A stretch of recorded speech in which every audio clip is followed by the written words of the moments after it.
Putin's biggest strategic mistake wasn't just invading Ukraine. It was believing he could invade Ukraine and still control everything that came after. He thought the war would be fast. He thought Kyiv would bend.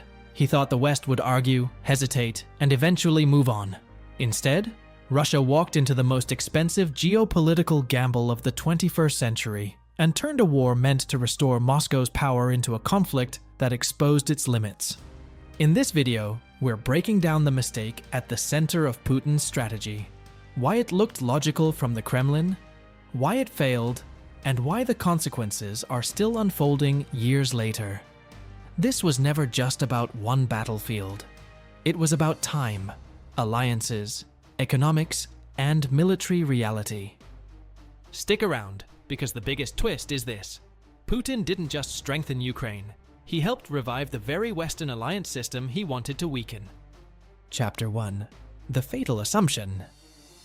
At the core of Putin's strategy was one assumption, that Ukraine was not truly a separate nation in strategic terms, and that its state could be shocked into submission.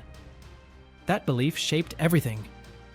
The opening invasion in February 2022 was built around speed, paralysis, and political collapse. Russia attacked on multiple axes, including toward Kyiv, in what many analysts saw as an attempt to decapitate the Ukrainian government and force a rapid surrender. But wars punish bad assumptions quickly. Rand later concluded that Russia's logistics failures were rooted in poor planning and a serious underestimation of the resistance it would face.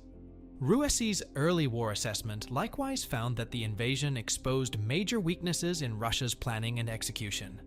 In other words, the first and biggest mistake was not simply military, it was intellectual. Putin misread Ukraine before the first shot was fired. Chapter 2. He planned for fear, not resistance. This is where the story becomes even more important. Russia did not prepare for a long war because it did not expect one. Its opening moves looked like the actions of a state expecting panic, not prolonged resistance. Convoys stretched, supplies ran thin, maintenance problems multiplied, and elite formations were thrown into a campaign meant to feel more like forced political submission than a grinding industrial war. That matters because strategy is not only about what you want, it is about what you prepare for if you are wrong. And Putin appears to have built his war plan around the idea that Ukrainian morale would break before Russian weaknesses became visible. Instead, the opposite happened. Ukraine held. President Zelensky stayed in Kyiv. The government did not collapse. The military adapted. Every day the war continued, Russia's original gamble looked less like a masterstroke and more like a trap of its own making. Chapter 3. The West did not break. Now here is the second layer of the mistake, and maybe the more strategic one. Putin did not just underestimate Ukraine. He underestimated what the invasion would do to the West. Before 2022, Moscow had strong reasons to believe Europe was divided, dependent on Russian energy, and too cautious for a unified response. But the full-scale invasion triggered the opposite effect. Europe cut back dramatically on Russian energy. The EU built and expanded sanctions. Russian sovereign assets remained immobilized, and instead of splitting NATO, the war pushed the alliance to enlarge. Finland joined NATO on April 4, 2023. Sweden followed on March 7, 2024. Finland alone added a 1,340-kilometer border with Russia to the alliance. For a leader obsessed with strategic buffers, that is not just an irony, it is a historic reversal. Chapter 4. From prestige to dependency.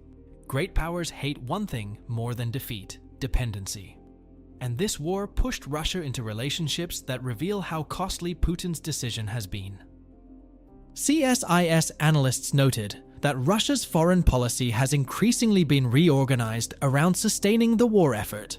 That meant turning to Iran early for Shahed drones and production technology, then relying heavily on North Korea for artillery shells, missiles, and even troops. Reuters later documented just how extensive Russia's dependence on North Korean ammunition became in the war of attrition. Think about what that says.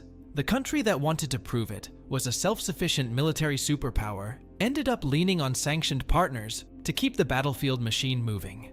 That does not mean Russia became weak overnight. It means the image of effortless Russian strength was replaced by something far more revealing: A state burning through leverage faster than it could replace it. Chapter 5. The Black Sea Warning. If you want proof that the invasion backfired militarily, look at the Black Sea. Ukraine entered this war with a far smaller navy, yet repeated Ukrainian strikes forced Russian warships away from Sevastopol toward Novorossiysk. Reuters reported that even Russian-installed officials acknowledged that attacks had compelled the fleet to relocate many vessels. A country with far less conventional naval power managed to make one of Russia's most symbolic military assets less secure in its own occupied stronghold. And that is the deeper lesson. Putin launched this invasion expecting to demonstrate escalation dominance.